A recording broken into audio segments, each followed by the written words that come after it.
دو قسمیں ولیوں کی، ایک عالم ہوتا ہے اور ایک ولی جو ایک تشریح. اب اس کو کیا وہ ایک تکوین و تشریح، تشریح بزرگ، تکوینی بزرگ. انما یخشی اللہ من عبادہ العلماء. تو فقیہ کو اپنے مرتبے کا پتہ نہیں ہوتا جو باطن میں اللہ نے اس کا کیا رکھا ہے، مگر ظاہر میں اس کو پتہ ہوتا ہے کہ میں مفتی ہوں. اور ولی کو اپنے مرتبے کا پتہ ہوتا ہے جو اصل ولی ہوتا ہے تکوین.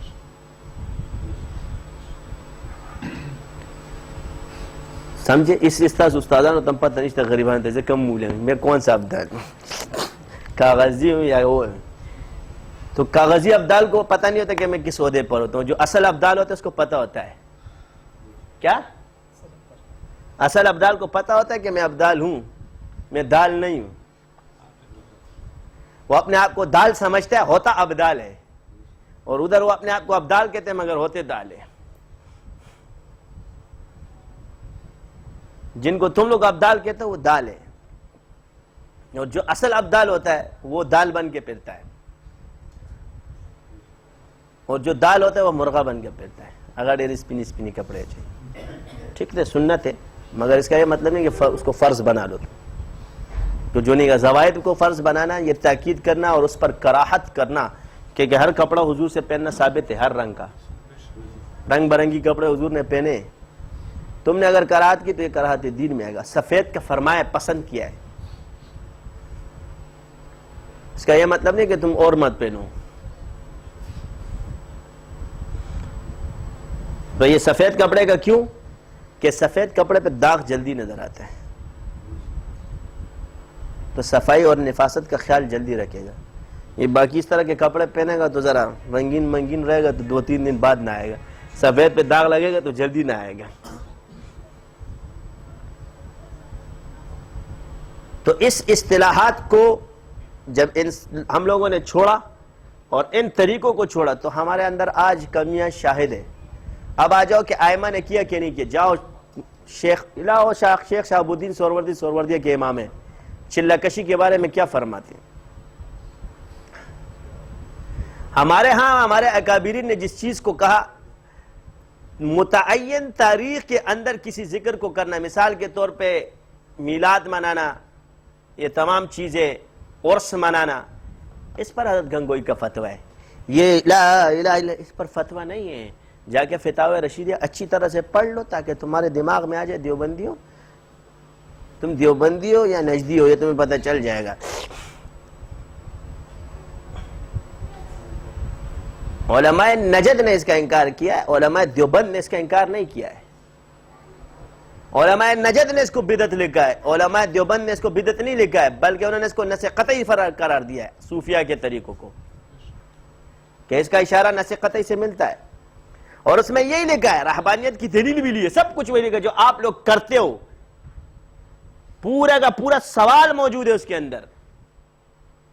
بتایا اس لیے نہیں رہا پھر تم لوگ پڑھو گے نہیں. پڑھ لو تاکہ جب میں اس لیے نہیں بتا رہا، جب کتاب خود اٹھا کے پڑھو گے تو اس لیے پوری پڑھ لو گے. اگر میں نے حوالہ دے دیا تو تم صرف وہاں کی پڑھ لو گے، باقی کتاب نہیں پڑھو گے.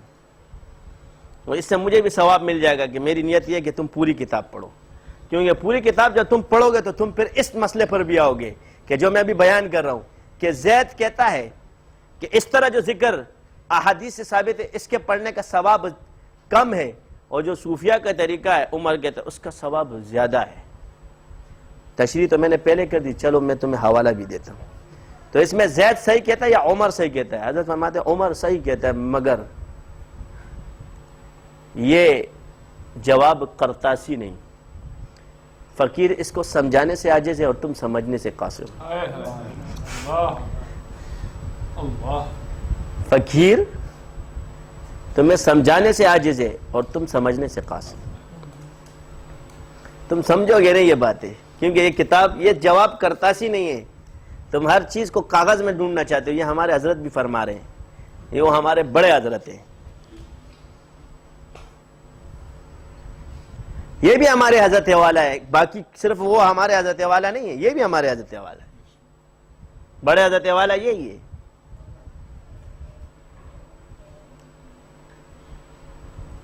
تو تم لوگ جو متعین تاریخوں میں سب کچھ کرو اس کو تو جائز قرار دے دیا، جس پر حضرت کا فتویٰ ہے بدعت سیئہ ہے. کسی بھی متعین تاریخ میں ایسے اعمال کرنا جو حضور سے ثابت نہ ہو یا ایسے ثابت شدہ نہیں، متعین نہیں۔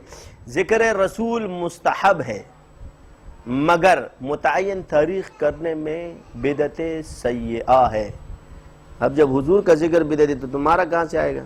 تو انہوں نے اس کو لکھا، وہاں انہوں نے لکھا کہ یہ جائز ہے، انہوں نے کیا لکھا کہ ہمارے حضرات یہ کرتے تھے لہٰذا یہ جو تم چشت کے طریقے کرو یہ بھی متعین تاریخ ہو گیا اور فلانا بھی متعین تاریخ ہو گیا۔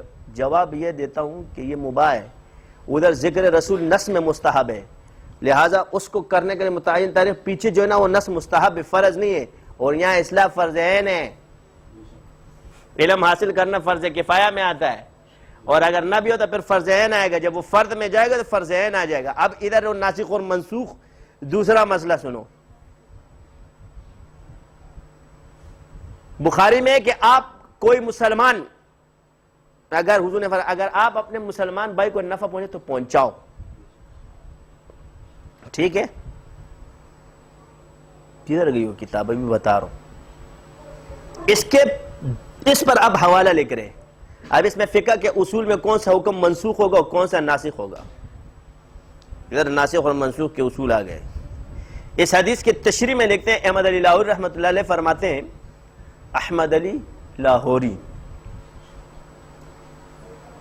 اگر یہ شخص صرف ایک آدمی کو کرنے والا تو اس پر فرض عین ہے۔ کیا ہے؟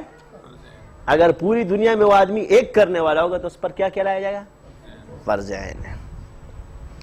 اگر یہ دو کرنے والے ہوں گے تو یہ فرض کفایہ ہے۔ اب ناسخ کون سا حکم ہوگا دو پر؟ فرض۔ اگر یہ زیادہ کرنے والے تو پھر سنت ہے۔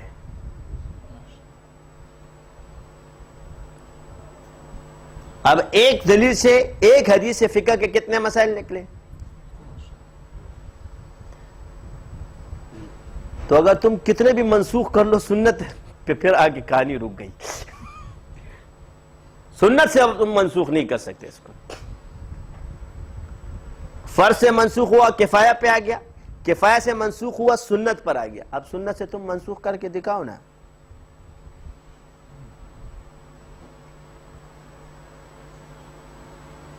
تم بول دو یہ حرام ہے۔ کتاب کہاں چلی گئی؟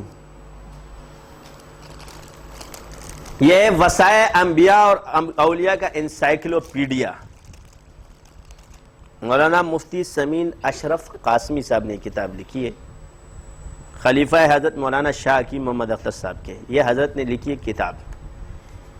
اس میں ہے حضرت معاذ رضی اللہ تعالیٰ کی روانگی۔ حضرت معاذ کو روانگی کے یمن کے وقت حضور کی 31 وصایا، کتنے؟ سنتے جاؤ۔ نمبر 1، اے معاذ میں تم کو اللہ سے ڈرنے کی وصیت کرتا ہوں، سو ڈرو اللہ سے، غلط بات کرو تو فوراً رجوع کر لو، کسی کا ظلم کرو تو اس سے معافی مانگو، ہمیشہ سچ بولنا اور وعدہ پورا کرنا، امانت ادا کرنا، خیانت مت کرنا، یتیموں پر رحم کرنا، پڑوسیوں کے حقوق ادا کرنا، غصے کو پی جانا، نرم خوئی اختیار کرنا، لوگوں کو سلام کرنا، گفتگو میں نرم لہجہ اختیار کرنا، ایمان کی نگہداشت کرنا۔ ایمان کیا ہے بھائی؟ او مولوی صاحب ان کی طرف بیٹھے ہو، کیا ہے ایمان؟ او مفتی، تم تو ایسے ہی مفتی ہو کہتے ہو، اس کے محفل میں اتنے مفتی بیٹھے ہوتے مگر کچھ نہیں بولتے۔ چلو تم بولو ایمان مفصل مجمل، ایمان یہی ہے نا؟ وہ تو احسان میں آ جاتا ہے۔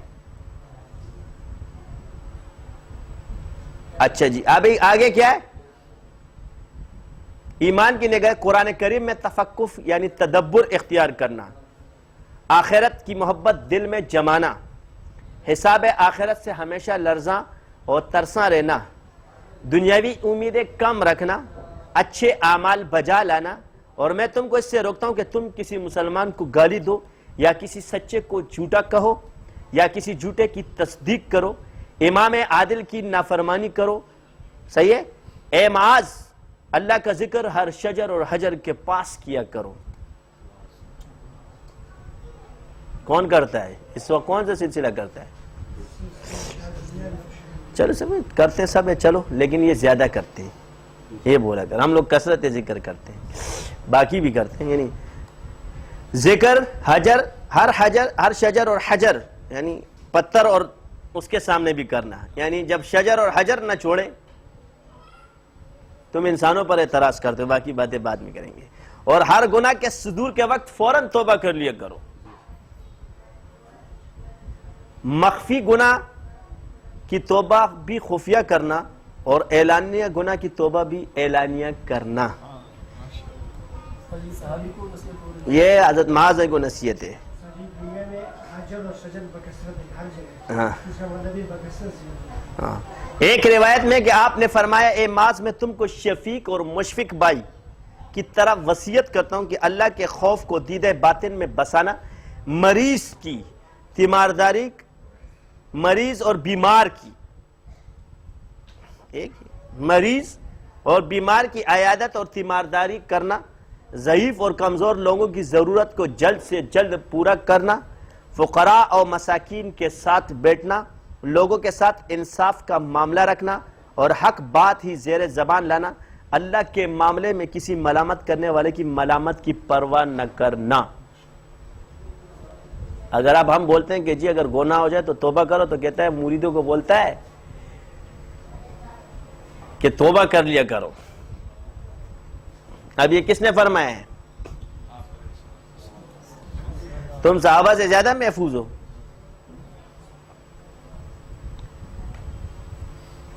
فرق یہ کہ تم گناہ کو گناہ نہیں سمجھتے، اس لیے تم سے گناہ نہیں ہوتا. اگر تم گناہ کو گناہ سمجھو تو تمہیں پتہ چلے کہ ہم نے گناہ کیا ہے کہ نہیں کیا ہے. ادھر آگے تیمارداری کرنا، یہ وصیت ہے. تیمارداری کس کو کہتے ہیں؟ تیمارداری میں اصل جو آتا ہے وہ معالج آتا ہے. کون آتا ہے؟ مریض کی جو اصل تیمارداری کرتا ہے وہ معالج کرتا ہے.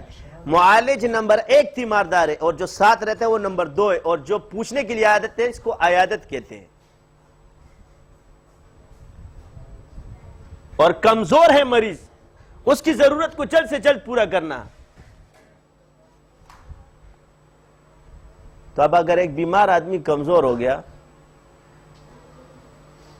اس کی مدد کرنا کہاں سے حرام ہو گیا؟ یہ وصیتیں. تو یہ اس دور کا ایک المیہ ہے کہ آج کے جو صوفی ہیں ہمارے، ہے اللہ تعالیٰ نے رکھے ہوں گے چھپے چھپے بزرگ بہت ہیں. وہ چھپتے اس لیے کہ یہ لوگ مانتے نہیں،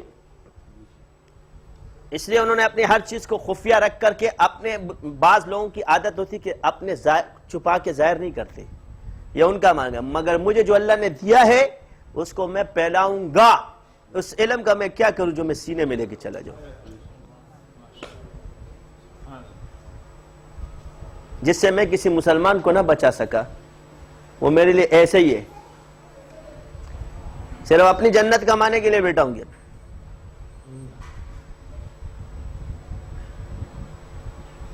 تو اب اس میں کہ جس کو تم دیکھ لو اور اللہ تمہیں یاد آ جائے. اب لوگ سمجھتے واہ کتنا خوبصورت چہرہ ہے، تو پھر لڑکی کو بھی دیکھ لو اللہ نے کتنا پیارا بنایا ہے. اس کا یہ مطلب تو نہیں کہ وہ اللہ والی ہو گئی ہے. کسی گورے لڑکے کو دیکھ لے، وہ خودے سنگھ کا کالج پیدا کرے تھے. جس کو چہرے کو دیکھ کے اللہ یاد ہے، مطلب تم ذاکر بن جاؤ، اس کی محفل میں بیٹھ کے تم کثرت ذکر کرنے والے بن جاؤ. پہلے تم 100 مرتبہ کرتے تھے، اب لاکھوں مرتبہ کرتے ہو. یہ ذکر ہے. وہی چوکری تم رکھولے مختے سم خشتے. اس طرح تو تم جب جائے گا، ہر لڑکی تم کو خوبصورت چہرے کو دیکھ کے تمہیں بار بار اللہ یاد آئے گا. وہ اس نگاہ سے کوئی تھوڑی دیکھتا ہے، وہ کہے گا یار اللہ نے کتنی خوبصورت پیدا کی ہے. کیونکہ خانہ کعبہ میں تم لوگوں کو نور نظر آتا ہے. کہ تو دیکھو حضرت کتنا نور ہے مصریوں کے چہروں پر.